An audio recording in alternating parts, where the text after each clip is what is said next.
Hi hello എല്ലാവർക്കും നമ്മുടെ പുതിയൊരു വീഡിയോയിലേക്ക് സ്വാഗതം. അപ്പോൾ ഇന്നത്തെ വീഡിയോ എന്ന് പറയുന്നത് കാണുമ്പോൾ തന്നെ എല്ലാവർക്കും മനസ്സിലായിട്ടുണ്ടാവും, നമ്മളെല്ലാ വർഷവും പൂർവാധികം ഭംഗിയോടെ തന്നെ നടത്തിക്കൊണ്ടുവരുന്ന നമ്മുടെ ഈ വർഷത്തെ കാർത്തിക മഹോത്സവമാണ് പൊങ്കാല. അരൂർ കാവിലത്തെ പൊങ്കാലയുടെ വീഡിയോസാണ് കേട്ടോ. അപ്പോൾ ഇന്ന് മൊത്തം അപ്പോൾ എല്ലാവരും നല്ല പ്രാർത്ഥനാനിർഭരമായ ഒരു അന്തരീക്ഷത്തിലാണ് ദേവിയെ മനസ്സ് നൊന്ത് വിളിച്ച് സ്വയം തന്നെ പാകം ചെയ്ത് ദേവിക്ക് നേദിക്കാനുള്ള ഒരവസരം തന്നെയാണ് നമുക്ക് ഈ പൊങ്കാല എന്ന് പറയുന്നത്. ബാക്കി എല്ലാ സമയത്തും നമ്മൾ വഴിപാടുകൾ കഴിക്കുന്നു, ഉള്ളിൽ തിരുമേനി അല്ലെങ്കിൽ പോറ്റിയാരാണെങ്കിൽ അവർ അതിനുള്ള മന്ത്രങ്ങൾ ചൊല്ലിയിട്ടാണ് ദേവന് അർച്ചനകൾ ചെയ്യുന്നത്.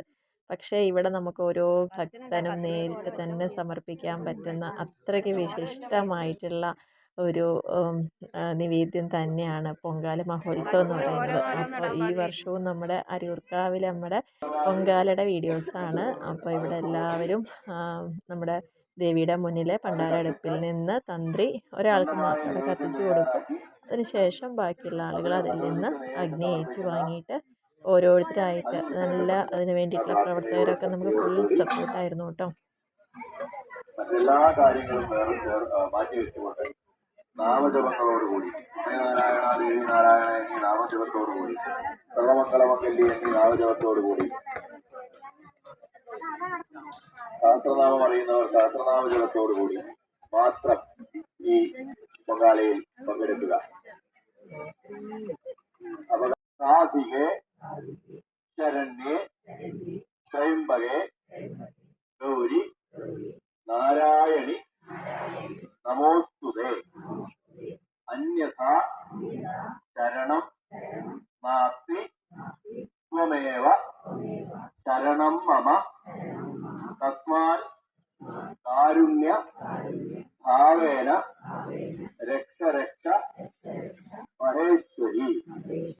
മാറി എല്ലാ വിധത്തിലുള്ള ഐശ്വര്യങ്ങളും ഉണ്ടാകണമെന്ന പ്രാർത്ഥനയോടുകൂടി എല്ലാവരും ഈ പൊങ്കാല സമർപ്പണത്തിൽ പങ്കെടുക്കുക. നിങ്ങൾ തയ്യാറാക്കിയ നിവേദ്യം, നിങ്ങൾ തയ്യാറാക്കിയ ഈ പായസം ഇഷ്ടഭക്ഷണമായി അമൃത നിവേദ്യമായി ഭഗവതി സ്വീകരിക്കുന്നതായി മനസ്സിൽ പൂർണ്ണമായി സങ്കല്പിക്കുക. നമ്മുടെ സങ്കല്പത്തിനാണ് ഏറ്റവും പ്രാധാന്യം.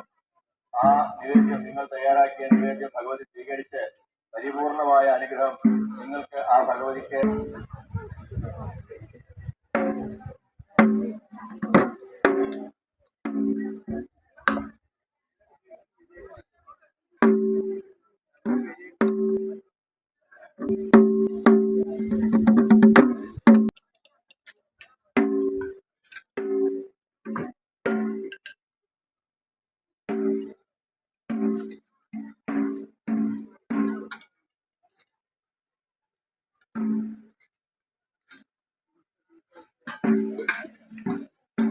ഇപ്പോൾ ഈ വർഷത്തെ അരൂർക്കാവിലമ്മയുടെ പൊങ്കാലയോടനുബന്ധിച്ചുള്ള പൊങ്കാല സമർപ്പണം ക്ഷേത്രത്തിൽ എത്തിച്ചേർന്ന നൂറുകണക്കിന് ഭക്തജനങ്ങൾ, സ്ത്രീകളായ ഭക്തജനങ്ങൾ ക്ഷേത്ര തിരുമുറ്റത്ത് അടുപ്പ് കൂട്ടി തീ കത്തിച്ച്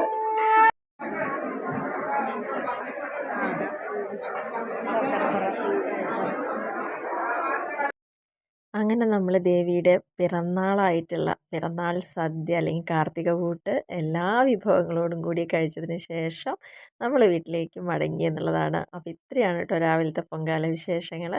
അപ്പോൾ അതിന് ശേഷം നമ്മൾ വീട്ടിലും അതേ ഒരു ഊർജ്ജം എവിടെ നിറയ്ക്കണം, നമ്മുടെ വീട്ടിലും നിറയ്ക്കണം അല്ലേ. അപ്പോൾ നമ്മൾ രാവിലെ പോയി അതെല്ലാം ചെയ്ത് അഗ്നിയിൽ ഉള്ള ഒരു ഹോമം തന്നെയായിരുന്നു, നമ്മൾ ഹോമിക്കുകയായിരുന്നു ദേവിക്ക് നമ്മുടെ ശരീരവും മനസ്സും ചിന്തകളും വാക്കും പ്രവൃത്തിയും എല്ലാം നമ്മളവിടെ എല്ലാം നല്ല രീതിയിൽ വളരെ പോസിറ്റീവാക്കിക്കൊണ്ട് തന്നെ ചെയ്ത് വന്ന ആ ഒരു ഊർജ്ജത്തിന് ത്രിസന്ധ്യ നേരത്ത് നമ്മൾ നമ്മുടെ വീട്ടിലും ആ ഒരു ഊർജ്ജം നിറയ്ക്കുകയാണ് ചെയ്യുന്നത്. അപ്പോൾ ദീപം എന്ന് പറയുന്നത് അല്ലെങ്കിൽ വിളക്ക് എന്ന് പറയുന്നത് എന്താ, നമുക്ക് ഐശ്വര്യത്തിൻ്റെ ഒരു പ്രതീകമാണ്. അതെപ്പോഴും നമ്മൾ സയൻസിലൊക്കെ പറയുന്ന പോലെ പ്രകാശം ഒരു ഊർജ്ജമാണ്. അത് വളരെ പോസിറ്റീവായിട്ടുള്ള ആ ഊർജ്ജം ഓരോ വ്യക്തികളുടെ മനസ്സിനും ശരീരത്തിനും നമ്മളെ ചുറ്റിലും നിൽക്കുന്ന ആ ഒരു പ്രകൃതിയിലേക്കും പകർന്നു കൊടുക്കുക എന്നുള്ളതും, അതേപോലെ തന്നെ അജ്ഞാനമാകുന്ന നമ്മുടെ ഇരുട്ടിനെ അല്ലെങ്കിൽ അന്ധതയെ പ്രകാശത്തിലേക്ക് നയിക്കുക എന്നുള്ള ഒരു സന്ദേശം തന്നെയാണ് ഈ ഓരോ ദീപത്തിൽ നിന്നും നമുക്ക് മനസ്സിലാവുന്ന കാര്യം എന്ന് പറയുന്നത്. അപ്പോൾ ആ ഒരു എനർജി എല്ലാറ്റിലും എത്തിച്ചുകൊണ്ട് എല്ലാവരിലും സർവ്വ ഐശ്വര്യങ്ങളും പ്രദാനം ചെയ്യുന്ന ആ ഒരു പ്രക്രിയ കൂടിയാണ് കേട്ടോ നമുക്ക് ഈ ഒരു കാർത്തിക വിളക്കിലൂടെ അനുഭവിക്കാൻ പറ്റുന്നത് എന്നുള്ളതാണ് പറയുന്നത്. എല്ലാ ദിവസവും നമ്മൾ ദീപം കൊളുത്താറുണ്ട്. പക്ഷെ ഒന്നിലധികം ദീപങ്ങൾ ജ്വലിക്കുമ്പോൾ അവിടെ ഉണ്ടാവുന്ന ആ ഒരു ഊർജം, അതായത് പഞ്ചഭൂതം എന്ന് പറയുന്നതിൽ ഒന്ന് അഗ്നിയാണ്. എല്ലാറ്റിനെയും സംഹരിക്കാൻ കഴിവുള്ളത്, അല്ലെങ്കിൽ അഗ്നിയിൽ സ്ഫുടം ചെയ്ത് അത്രയ്ക്കും പരിശുദ്ധമാക്കാനുള്ള ഒരു കഴിവ് അഗ്നിക്കുള്ളത് കൊണ്ടായിരിക്കാം ഒരു പക്ഷേ ഏറ്റവും ഇത്രയും പ്രാധാന്യം ഈ കാർത്തികയ്ക്കുള്ളത്. അപ്പോൾ ഇത്രയേ ഉള്ളൂ നമ്മുടെ വീഡിയോ. ഇഷ്ടപ്പെടുകയാണെങ്കിൽ ലൈക്ക് ചെയ്യുക, ഷെയർ ചെയ്യുക, കമൻറ്റ് ചെയ്യുക.